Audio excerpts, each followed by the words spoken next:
안녕하세요. 저는 세브란스병원 정신건강의학과에 근무하고 있는 정신건강의학과 의사 이은이라고 합니다.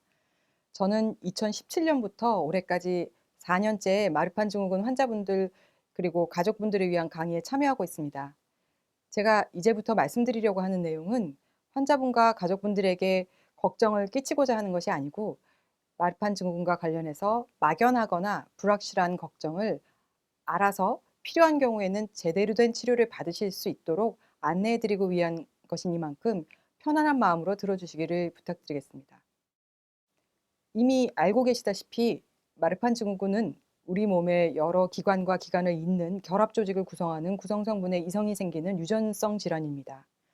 팔다리가 마르고 긴 것과 같이 외형적으로 보이는 특징도 있지만 심장에 문제가 생기는 경우가 제일 흔하기 때문에 이 강의를 주최하는 진료과 역시 심장내과이죠. 전 세계적으로 드문 질환이라 정보를 구하기가 혹은 정보를 교환하기가 쉽지 않고 심장뿐 아니라 대동맥, 폐, 눈과 같은 몸 전체에 여러 군데에 문제를 일으키는 질환이라서 마르판 증후군 환자분들과 가족들의 걱정이 많으신 것으로 알고 있습니다.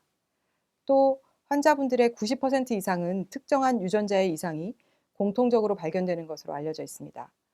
하지만 앞서 보여드린 슬라이드와 이 슬라이드 모두에서 마르판 증후군의 증상이나 기초 정보에 대한 간략한 내용을 소개할 때에 환자들의 심리나 뇌신경에 미치는 영향에 대한 정보는 흔히 나오지 않습니다.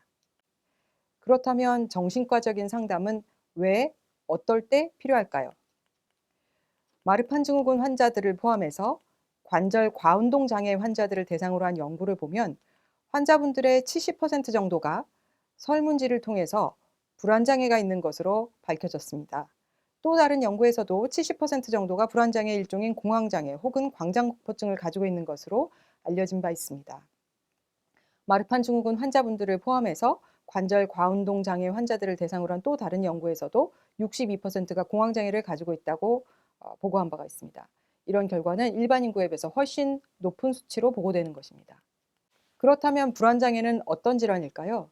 불안한 것이 병인 그런 질환이라고 보시면 간단하게는 맞습니다. 그렇지만 불안, 걱정, 두려움과 같은 심리적인 증상도 불안장애 증상입니다만 원인을 알 수 없는 복통, 설사 혹은 변비와 같은 위장관 관련 증상, 땀이나 열감 혹은 오한, 저림, 떨림, 어지러움 같은 신경계 증상, 가슴 답답함, 호흡 곤란, 두근거림과 같은 증상 역시 대표적인 불안 증상입니다.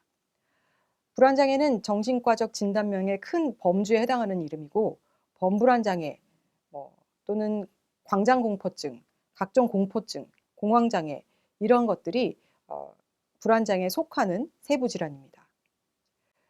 불안 증상을 확인하는 설문지 중에 가장 대표적인 것을 제가 보여드리고 있습니다. 가끔씩 몸이 저리고 쑤시며 이런 내용들이 여러분에게 있었을까요? 있었다면 얼마나 심하게 느껴졌는지에 따라서 점수를 다르게 매겨서 총 16점 이상이면 불안장애를 의심합니다. 우울증 역시 마르판 증후군 환자분들에서 좀 더 많이 보고되는 정신과적인 질환입니다. 174명의 마르판 증후군 환자들을 대상으로 조사해 보니까 44%가 우울증으로 진단한 수준이었다는 연구도 있었고요. 마르판 증후군 환자분 1명의 가족 12명을 대상으로 한 연구에서 그 12명 중에 총 7명이 마르판 증후군으로 밝혀졌고 7명 중에 4명이 우울증이 있다고 보고한 연구도 있었습니다. 조사 대상이 174명이었든 12명이었든 매우 숫자가 적은 편이기는 하지만 어쨌든 전 세계적으로 인구의 5에서 10% 정도가 우울증을 가지고 있다고 알려진 것에 비해서 우울증 유병률이 다른 집단에 비해서 높은 수치입니다. 연구자들은 마르판 증후군 환자들의 우울증은 불안장애와 조금 다르게 질병 자체의 영향보다는 질병으로 인해 겪게 되는 심리사회적인 문제에 적응하는 과정에 발생한 것으로 생각합니다. 환청이나 망상과 같은 증상을 호소하는 조현병은 일반 인구의 0.5에서 1% 정도가 가지고 있습니다.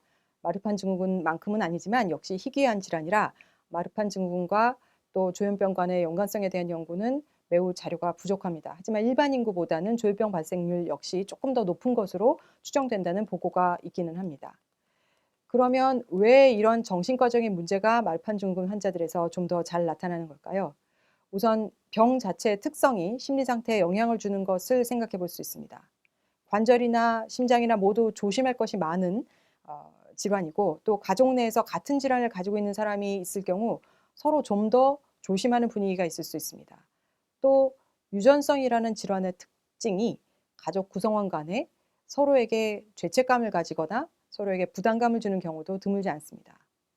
또 조심해야 할 것이 많은 질환이다 보니까 즐거운 활동을 한다거나 짜릿한 감각을 추구하는 그런 활동을 하려는 성향이 감퇴하게 되고, 그런 생활의 패턴이 위험을 예상하는 일이나 상황을 미리 회피하는 성향을 가지게 해서 우울증이나 불안증에 걸릴 확률을 좀 더 높이는 것 같다 생각합니다. 하지만 이런 심리적인 특성 외에 병 자체가 신경계에 영향을 줘서 불안장애가 생기는 경우도 의사들은 생각합니다. 마르판 증후군 환자분들은 교감신경, 부교감신경을 합쳐서 부르는 용어인 그 자율신경계 이상을 동반합니다. 자율신경계가 잘 조절되지 않으면 가슴 두근거림, 어지러움, 때로는 피로감 같은 증상들이 자주 발생합니다. 마르판 증후군을 포함하는 관절 과운동 장애 환자분들의 70%가 자율신경계 이상을 동반하는 것으로 알려져 있어서요. 이 경우 다양한 형태의 불안장애의 신체 증상을 일으킬 수 있습니다. 마르판 증후군의 원인으로 알려져 있는 15번 염색체 이상은 공황장애에서도 마찬가지로 유전성 공황장애 유전인자로도 알려져 있는 요인입니다. 또 TGF-베타라는 물질을 조절하는 역할을 하는 15번 염색체의 유전적인 이상이 조현병과 마르판 증후군의 공통된 이상이라고 보고한 연구도 있습니다. 또 다른 유전 연구에서도 마르판 증후군의 원인으로 여겨지는 피브린1 유전자 돌연변이가 조현병 및 다른 정신과적인 질환의 원인이 된다는 보고도 있습니다. 이런 연관성들이 있어서 정신과적으로 검사나 혹은 평가는 받을 필요가 있기도 한 거죠. 근데 모든 분들이 다 그런 것은 아닙니다. 마지막으로 관절 과운동 장애와 자폐 스펙트럼 장애가 동시에 있는 환자들을 대상으로 한 연구 결과 마르판 증후군의 심장이나 대동맥에 문제를 일으키는 것처럼 뇌나 척수에서도 문제를 일으켜서 정신과 질환을 일으킨다는 그런 보고도 있었습니다. 마르판 증후군 외에 우울증이나 불안장애가 있으면 어떤 문제가 있을까요? 이에 대한 연구는 없지만 다른 신체 질환을 가진 사람들을 대상으로 한 연구를 보면 다음과 같이 그 문제를 요약할 수 있습니다. 첫째, 기존의 신체 질환의 치료에 방해가 됩니다. 우선 불안장애의 증상이 심장질환의 증상과 비슷해서 치료하는 의사에게 혼란을 줄 수 있습니다. 뿐만 아니라 우울이나 불안은 환자로 하여금 약을 먹거나 운동을 하는 등의 기존 신체 질환을 치료하는 의사가 내려준 처방을 열심히 따르기 어렵게 만듭니다. 둘째, 기존의 신체 질환을 치료해도 우울이나 불안으로 인해서 학업이나 직업적 기능을 발휘하는 데에 장벽으로 작용합니다. 셋째, 기존의 신체 질환과 우울이나 불안과 같은 정신과적인 질환을 함께 치료할 경우 두 질환 모두의 경과에 긍정적으로 바뀐다는 연구는 무척이나 많습니다. 마지막으로 우울이나 불안은 어떤 경우든지 환자의 삶의 질을 떨어뜨립니다. 따라서 오늘 강의를 들으시고 정신과적인 문제에 대해 상담이 필요하신지 궁금해지셨다면 진료를 보러 오셨을 때 주치의 선생님께 말씀해 보십시오. 그러면 상담을 받으실 수 있도록 도와드릴 겁니다. 말씀드렸다시피 마르판 증후군 환자들은 우리나라뿐 아니라 전 세계적으로 많지 않은 편이라서 정보가 많지 않습니다. 마르판 증후군 환자를 대상으로 한 연구를 모아놓은 인터넷 사이트들이 여러 군데 있으며 환자 단체가 중심이 돼서 정보를 제공하는 사이트들이 있어서 소개해드리고자 합니다. 이것은 미국 국립보건원의 사이트고요. 이것은 마르판 재단이라는 이름의 환자 단체가 만든 사이트입니다. 미국 내 환자 단체가 만든 이 사이트는 마르판 증후군 환자들과 가족들을 위한 정기적인 만남, 정보를 제공하는 상담 전화, 마르판 증후군을 치료하는 전문가들에 대한 목록 등을 제공하고 있습니다. 우리나라의 환자단체 연합회에는 아직까지 마르판 증후군 환자들의 단체는 등록되어 있지 않은데요. 우리나라에도 서로 정보를 공유하고 서로를 돕는 단체들이 많이 생겼으면 좋겠습니다. 예, 감사합니다.